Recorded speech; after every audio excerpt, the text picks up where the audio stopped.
Breaking news. YCP నేత బోరుగడ్డ అనిల్ కుమార్ కు వరుస షాకులు తగులుతున్నాయి. మరో 2 కేసుల్లో ఆయనకి న్యాయస్థానం 14 రోజుల రిమాండ్ విధించింది. పోలీసులు ఆయన్ని రాజమండ్రి సెంట్రల్ జైలుకు తరలించారు.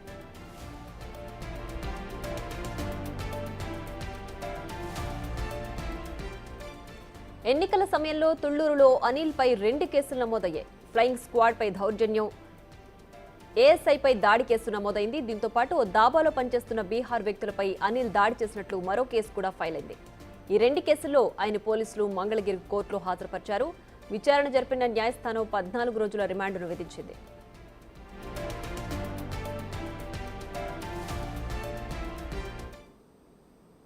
మరింత సమాచారం మా ప్రతినిధి సాయి శంకర్ ఫోన్ లైన్లో అందిస్తారు. సాయి శంకర్, చెప్పండి, అనిల్ కుమార్ కు 14 రోజుల రిమాండ్ విధించింది కదా న్యాయస్థానం, పూర్తి డీటెయిల్స్ ఏంటి?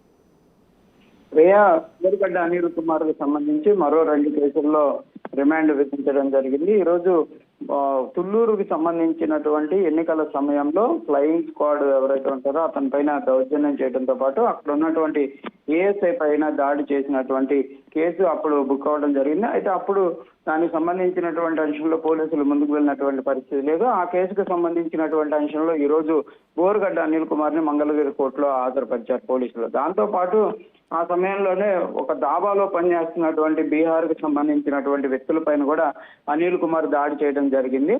ఆ కేసుకు సంబంధించి అంటే ఈ 2 కేసులకు సంబంధించినటువంటి అంశంలో మంగళగిరి కోర్టులో పోలీసులు హాజరుపరచగా మంగళగిరి కోర్టు విచారణ జరిపి బోరుగడ్డ అనిల్ కుమార్ కి మరో 14 రోజులు రిమాండ్ విధించడం జరిగింది. ప్రస్తుతం అతని పైన ఈ కేసులకు సంబంధించి 353, 341, 390 సెక్షన్ల కింద కూడా కేసులు నమోదైనట్టు తెలుస్తుంది. రాజమండ్రి సెంట్రల్ జైలుకి బోరుగడ్డ అనిల్ కుమార్ ని ప్రస్తుతం తరలించారు. అయితే వరుసగా బోరుగడ్డ అనిల్ కుమార్ కి సంబంధించి గతంలో ఉన్నటువంటి కేసులు కానీ గతంలో వచ్చినటువంటి ఫిర్యాదులు ఏవైతే ఉన్నాయో వాటన్నిటిని కూడా పోలీసులు అయితే విచారణ జరుపుతున్నారు. ఆ కేసుల్లో అతను రిమాండ్ అయ్యి ఉంటే కనుక ఆ కేసులకు సంబంధించి విచారణకి ఎలా జరుగుతుంది అనే దానిపైన దృష్టి పెడుతున్నారు. ఒకవేళ కనుక ఆ కేసులు ముందుకు వెళ్ళని తరుణంలో వాటన్నిటిని కూడా కోర్టుకు హాజరుపరుస్తున్నటువంటి పరిస్థితులు ఉన్నాయి. మరో 2-3 కేసులు కూడా ఈ 2-3 రోజుల్లో బోరుగడ్డ అనిల్కి సంబంధించి నమోదయ్యేటటువంటి అవకాశాలు ఉన్నట్లు కూడా పోలీసులు చెప్తున్నారు. ప్రస్తుతానికైతే ఈ రోజు 2 కేసులకు సంబంధించినటువంటి అంశంలో మంగళగిరి కోర్టు రిమాండ్ విధించడం జరిగింది.